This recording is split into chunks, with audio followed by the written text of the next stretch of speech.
Hello, I'm Rachel Sambrooks. I'm a writer and comedian, and this is the By Your Nan podcast. I've been a wild rover for many a year, and I spent all my money on whiskey and beer, and now I'm returning with gold in great store. I never will play the wild rover no more, and it's no, nay, never. No, nay, never, no more will I. Hello, welcome to episode 7 of By Your Nan. Nandy Warhol. It's all about how my nan discovered art in her older age. This episode's a little bit different. Instead of interviewing a guest, I ran a workshop on storytelling for older and younger people with Holborn Community Association. I work there as a creative writing tutor, and I recorded their stories of grandmothers. It's amazing to think how workshops like these were never freely available before, but now they're a mainstay of access to the arts. Keeping arts alive is really important to me, and I hope it is to you, and that you really enjoy listening to the shared stories from our participants. But first, all about Eve and my nan's lifelong dedication to education.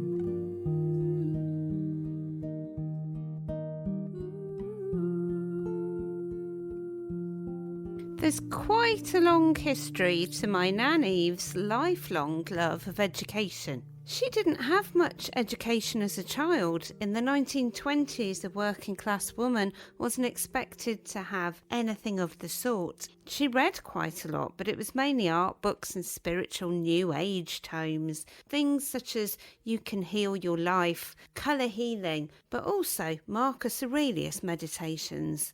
She never gave up learning, seeing it as a gateway to a full life.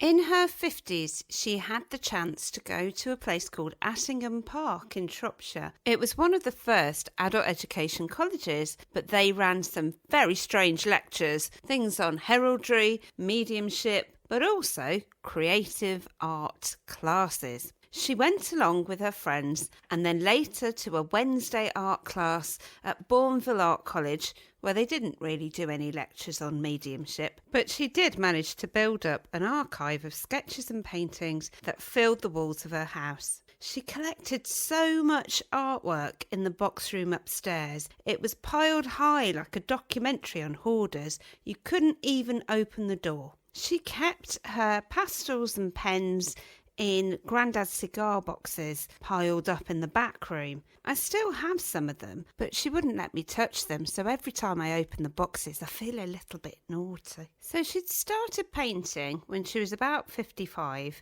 Years later I visited her and she greeted me at the door with more enthusiasm than usual, which for her was a lot of enthusiasm. "They've given me a degree!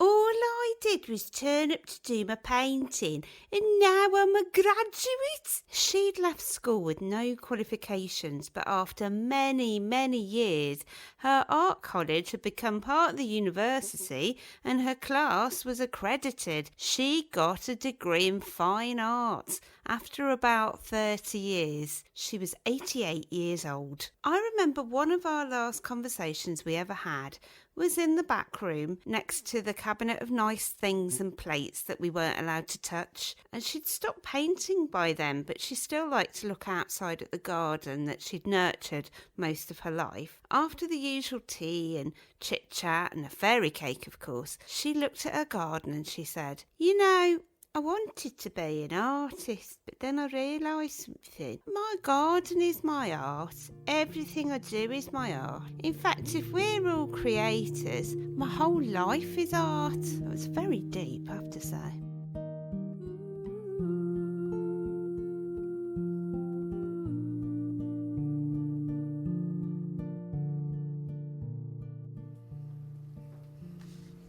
Hello, I'm Janet. And I'm just going to talk about my grandma, who I can still remember, whose name was Emily. She was born in 1875. And when I knew her, She lived near us at Potter's Bar, in a bungalow filled with stuff. Paintings, clocks, water jugs. And I remember watching her boil a kettle on a metal ledge that she would swing into the coal fire and then reach out to get it with an ovened glove. And she seemed to like sitting in the dark. When Grandpa died, she moved across the road to a maisonette, a new build behind the Ritz Cinema, and they called it Ritz Court, a grand name for a tiny flat with marley tiles and noisy neighbours. When I was 8 and she was 80, I turned up one afternoon with a cake my mother had made, wearing shorts. And she put the cake down on the kitchen table and told me very disapprovingly what she thought of little girls wearing things like that. She also had things to say about women with red fingernails, but my mother was in complete agreement there. Red nail varnish was only worn by prostitutes. It didn't look quite nice, did it? Well, actually, I think it does look nice. I always wear it. Oh well, I suppose that's just a generation thing. Now I'm older and I see young people wearing things I don't like.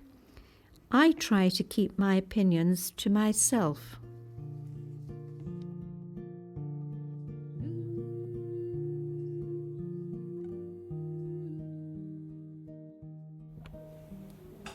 Hi, I'm Anna Chiara, or Anna for short, and today I'm going to talk about my granny, who's called Anna Maria, and I'm partly named after her.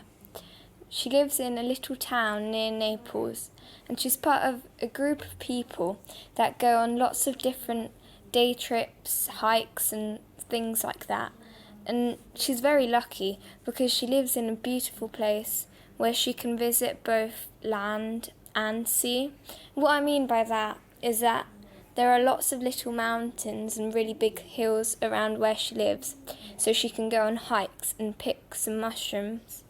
And in the summer, we all go on a 25-minute drive down to the beach, so she has the mountains and the beach quite close to where she lives. In COVID times like these, when she obviously can't go out and do her usual activities, like going on hikes, visiting new areas, going to the gym, etc., she likes to sit on her little balcony with some nice warmth from the sun, or maybe a little blanket if there's some breeze, and just knit, do some crosswords, read a book. And they also have, my grandparents, my grandma and my grandpa have a cat, so sometimes the cat likes to sit out on the balcony with her, keep her company, you know. And so in the afternoon she does that.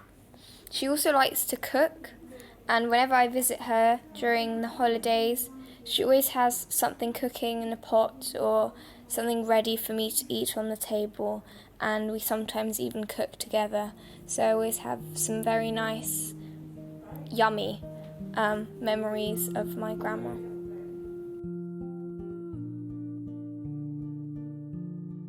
Okay, I'm Barbara, and I'm going to be talking about my grandmother Nellie, who I didn't really know very much about at all because my family were very secretive about their backgrounds. But after my father died, I started digging and did a bit of research into Nellie and found out that she lived in Dedham in Essex when she was very young. And she was the product of two families who got together when a mother died and a father died. So she was from a household of 18 children, and they lived on a farm. But I think they were very, very poor, and she was probably born in the 1880s. So my father was born in 1913, and he was one of the younger of the children. So what I do remember about her is going to the house where they lived in Peckham when I was very little. And she'd married my grandfather, who was also from a farming community, and he was a labourer, but he also worked with horses, and he moved to Islington to work on the horse-drawn buses. And again, I didn't know any of this until I started doing the research. So I was really surprised that my grandfather actually lived in Islington, and I also live in Islington. So a real coincidence. But going to my grandmother's house, my grandfather's house, when I was very little, I remember going in the front door and there being a very, very tiny hallway and being ushered into their sort of main room. But I say main room, but it was so tiny that the dining table took up most of the room. So you had to edge around the table in order to find a seat. And my memory is that my grandmother would usually be sitting in the corner of the room on a sort of a box, not exactly, it didn't look like a chair, but she'd be sitting there. And she was very deaf, so anything my grandfather said was a shout. And I was quite terrified because I was never sure if they were having a fight or arguing or what was going on. And of course I was too young to ask. So Nellie, I'm not sure what kind of a life she had as a young woman, but I imagine that being on a farm, it must have been really hard for her. And then coming into London and marry my grandfather. But the house was a 2 up, 2 down with an outside loo. And when we went there, I remember that my sister's job was tearing up newspaper into squares, which was then threaded onto a string. And that newspaper was then hung in the toilet. That was the toilet paper. So that was her job, and I'd be fascinated by this. And my mother didn't like going to the house. She felt that it was a bit beneath her. She was a bit of a hyacinth bouquet. But they still had gas lighting, so when it got dark, the match would come out and they'd light the lamps and fiddle around to get the right amount of light. And there was also a crystal radio set in this room, which took up a huge amount of space, which is I didn't know what it was at the time, but later on I learned that's what it was. So in this tiny house there was my grandfather, my grandmother, and 4 children, and they also had a lodger.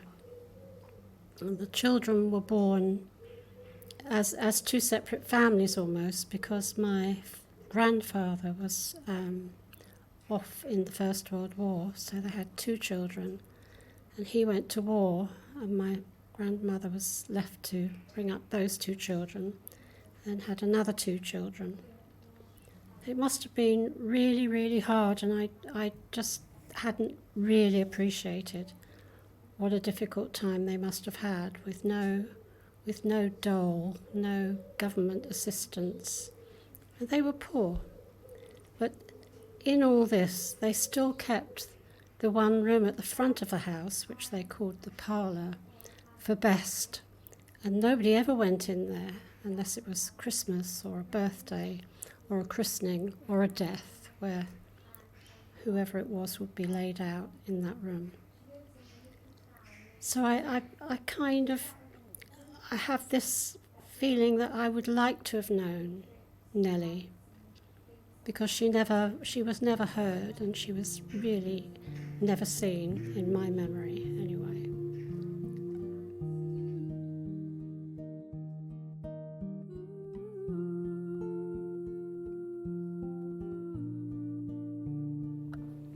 Hello, my name is Cyan, and I'll be talking about my grandmother. My grandmother was born in a small house in Cyprus, and when she was a toddler, maybe coming into like teenager, maybe, she moved into London, and she got married to my grandfather when she was 21. And my grandfather owned a food store, and she ran a little clothing store.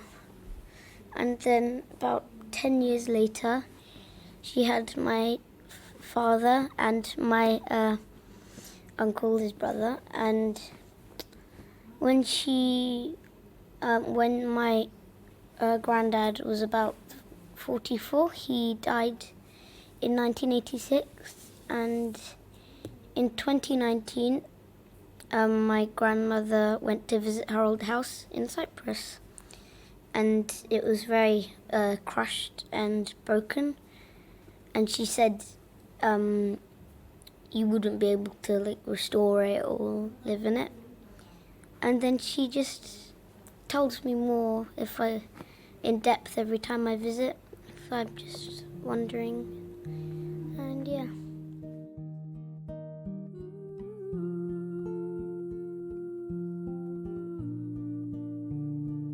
Thank you so much to Holborn Community Association, to the participants that took part in that workshop, and to Hazel and Chloe for helping me put that on. It was really special to be able to share those stories with you. When my nan died, she'd collected a lifelong amount of bric-a-brac, and not so many people wanted to take away the New Age stuff.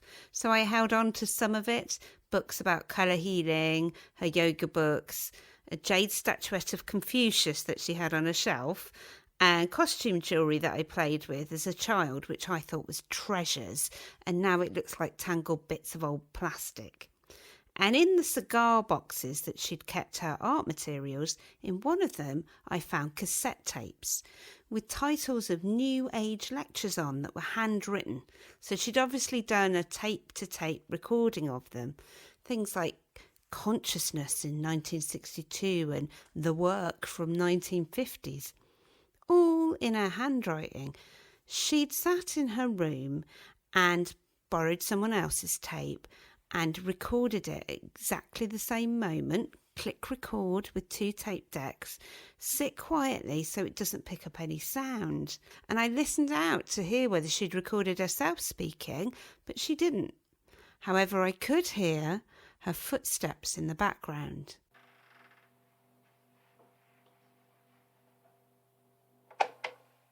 And I could hear in one of them the brush of her paintbrush onto canvas, and a very slight sound of her humming along. What I wouldn't have given for her to have spoken, but she didn't, maybe not feeling important enough or public enough to record herself. So all I have is footsteps and the memory of my nan. But she did give me a voice by inspiring me and telling me these stories and showing me that it was okay to be weird. Thanks, Nan.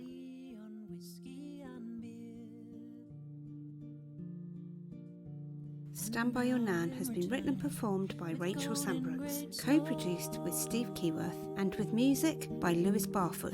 It's a Gertie Words production funded by Arts Council England. It's no, nay, never. No, nay, never, no.